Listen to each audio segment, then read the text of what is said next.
Chez les jeunes enfants, c'est-à-dire les personnes n'ayant pas encore atteint l'âge de 18 ans, les infections sont le plus souvent causées par des virus. En cas de fièvre, les pratiques ne sont pas toujours les mêmes que l'on soit dans tel ou tel autre foyer. Mais que préconisent les spécialistes? Devant la fièvre de l'enfant, la première chose et le bon réflexe, c'est de donner quelque chose qui fait baisser la fièvre. On commence par les mesures physiques, c'est-à-dire déshabiller l'enfant, lui faire prendre un bain tiède, lui donner suffisamment de boissons et donner peut-être un antipyrétique, c'est-à-dire quelque chose qui va baisser la fièvre. On peut s'arrêter là.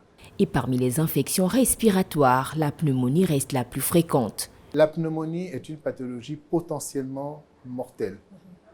La pneumonie, surtout chez les enfants de moins de 5 ans, peut être prévenue, peut être prise en charge de façon adéquate pour un enfant qui tousse, qui fait de la fièvre, qui respire plus difficilement, qui a un rhume qui est déjà un peu jaune, qui est un peu plus sale que d'habitude.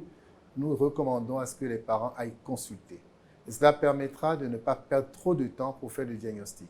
L'automédication constitue toutefois un frein dans la prise en charge des maladies infectieuses. Toutes ces pratiques qui ne sont pas des bonnes pratiques n'arrangent pas l'écologie des microbes. Vous savez que les microbes s'adaptent également à tous les antibiotiques et tous les médicaments que nous utilisons. Plus nous les utilisons mal, plus ils vont s'adapter, plus on va avoir des difficultés à avoir des bonnes molécules pour soigner correctement les enfants. Parce que toute fièvre n'a pas toujours un lien direct avec le paludisme, la consultation médicale reste vivement recommandée. La vaccination est l'une des mesures les plus efficaces pour protéger la santé des enfants contre certaines pathologies infectieuses comme la rougeole. Au Gabon, la vaccination est entièrement gratuite.